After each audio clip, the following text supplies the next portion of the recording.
Hi hello नमस्कार. तुमचं आपल्या यूट्यूब चॅनलमध्ये खूप खूप स्वागत आहे. तुम्हाला सर्वांना रामनवमीच्या खूप खूप शुभेच्छा. तर हे सर्व डेकोरेशन केलेलं आहे ते राम जन्माचं आहे. तर चला आता आपण बघूया मंदिरामध्ये राम जन्म कसा साजरा केला ते. भगवंताची जी अवतार घ्यायची ताकद होती ती म्हणजे आपण आता वैकुंठात असतो आणि आता 2 मिनिटात आपण नक्की अयोध्येला जातो. बघा किती काय पाडणार ना पैसा पण इतके दिवस झालं तर आपल्याला शांत होऊ लागली. सकाळचा तुम्हाला 5:30 वाजता का झाला हो त्याचा पाणी किती आपल्याला काम होऊ लागले आणि एवढ्या पहाडीचं काही त्याला स्वप्न पडतं.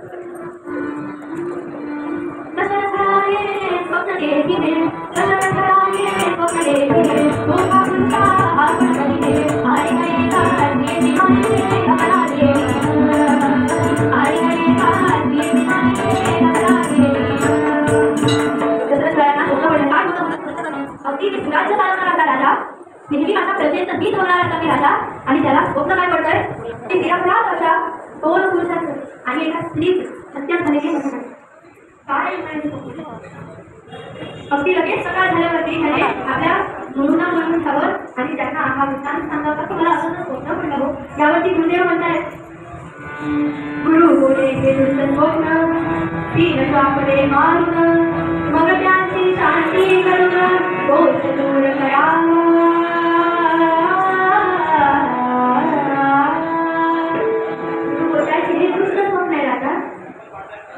त्वरित शिकारीला जा आणि 3 श्वापद मारून मग ह्या दुष्ट स्वप्नाचं विमोचन कर, हरण कर, तर त्याची शांती होईल. आणि राजा आपल्या गुरुंनी सांगितलंय तसं ऐकायला म्हणून एखादं सैनिकांना सोबत घेतलं. दिवसभर फिरले पण एवढ्या घनदाट जंगलात कोणीही सापडला नाही. शेवटी रात्र व्हायलाच राजाने आपल्या सैनिकांना पाठी पाठवली की माझ्यामुळे तुम्हाला घरला त्रास होतो. असा हा राजा आता झाडावर चढून बसला. कारण दिवसा ढवळ्या कोणी प्राणी जर बाहेर पडला नाही तरी रात्रीच्या समय पाण्याकडे येतात. म्हणून उंच झाडावरती बसलेला आणि राजाचा बाण म्हणजे शस्त्रवेदी म्हणजे डोळ्यावर पट्टी बांधणारी आणि मुठीने उभं लावून आवाज करावा. अगदी त्या दिशेने अचूक असा बाण मारणारा हा राजा आहे. बसलेला आहे झाडावरती आणि तेवढ्या खाली पाण्याच्या तलावाकडे पुढे पुढे पुढे आवाज आला. पुढे पुढे पुढे आईचा तोचा झाला दशरथ सर सोडी भेटून त्या दिशेला शरातुकडी घेतो पक्ष भेटून जाई हर हर भगवंता शब्द त्यात जाई. काय झालं? पुढे पुढे याचा आवाज आला म्हणजे कोणीतरी आपण पाणी प्यायला आलेलं. अंधार होता, काही दिसत नव्हतं पण शब्दवेदी बाण असल्यामुळे अचूक जाऊन त्या लागला हर हर भगवंता आवाज आला. शब्द मानवी ऐकून भूपती शब्द मानवी ऐकून भूपती उतरे वृक्षाखाली अरे मानव घडला अरे मानव घडला कशी फुलकी झाली कशी रे फुलकी झाली. अरे रे अशा घटना हा मानवावर झालेला आहे. कशी रे ही भूल झाली मला माफ करते पण कोण आहेस तू? त्याने सांगावं की मी श्रावण बाळ. माझे आई वडील वृद्ध आहेत आणि अनुष्ठा आहेत. त्यांना दिसत नाही पण तीर्थयात्रा करण्याची फार इच्छा आहे म्हणून त्यांना गावीत बसवून घेऊन चालले. फार रात्र झाली आणि अशा वेळी त्यांना पाणी पिण्याची इच्छा झाली म्हणून घेण्यासाठी आलेलो आहे आणि त्या बाणाने माझा घात केलेला आहे. दशरथला फार दुःख झालं. भीती वाटली की कुठेतरी आपल्याला पडलेलं स्वप्न खरं होतं. श्रावणात मी काय करू रे? काय करायचं पण वेळ कमी असल्यामुळे अजिबात घेता येत नाही. हो, त्याने सांगितलं की अरे वेदा करिता श्रावण बोले तळमळ न करी राया, आता किंवा शतवर्षांनी जाया केली काय. अरे हे हा लेखक आहे, हा तर निघून जाणार आहे. मग आता किंवा 100 वर्षाने निघून जाणार आहे. त्यामुळे त्यांचं दुःख तुम्हाला नको. पण एक मात्र म्हणायचं होतं की माझी मायबाप अगदी वृद्ध आहे, त्यांना पाणी पाहिजे. हा लोकांना पाणी केवळ त्यांना घेऊन जा, त्यांना ते म्हणजे मी हे प्राण माझे सोडू शकेल असं सांगितलंय.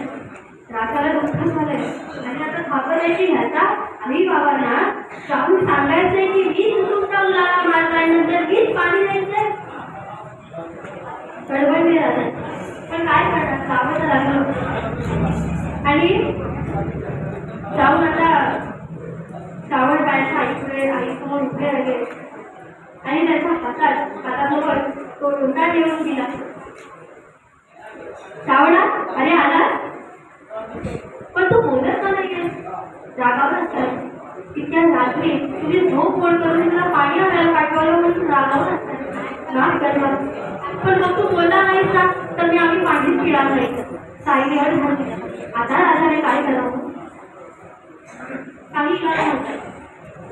घडलेलं सगळं काही कथन केलं आणि महाराजांनी काय केलंय?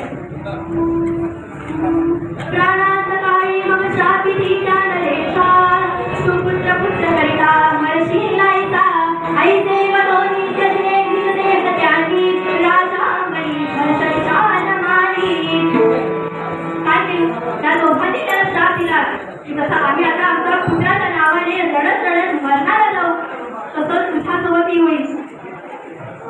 तसंच तुझ्यासोबत सुद्धा होईल. तू सुद्धा तुझ्या मरणाच्या वेळी पुत्राच्या नावाने लढशील बरं.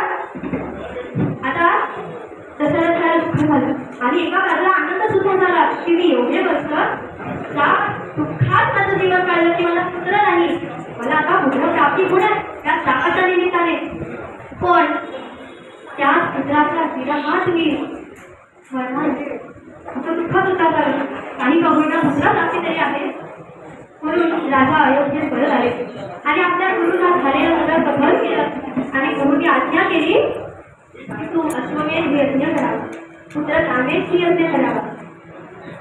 राजाने यज्ञ करायला घेतला आणि एवढ्यात अग्नी नारायण हे प्रकट झालेले. दशरथाला हातातून ते पायस स्नान देत आहेत आणि सांगताय की हे पायस ही खीर तुझ्या 3ही राण्यांना दे.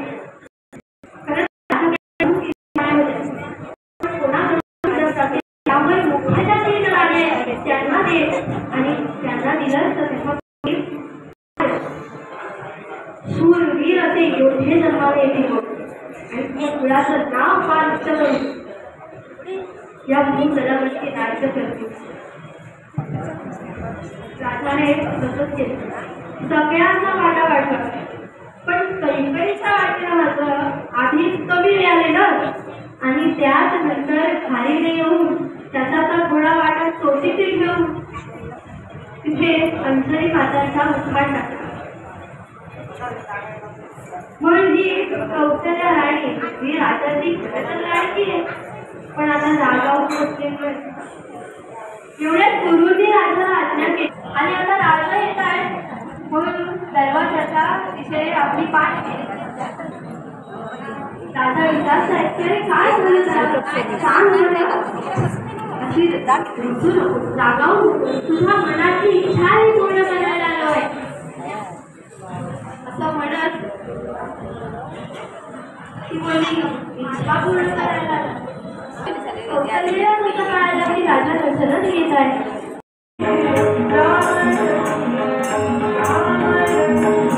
Oh Thank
you.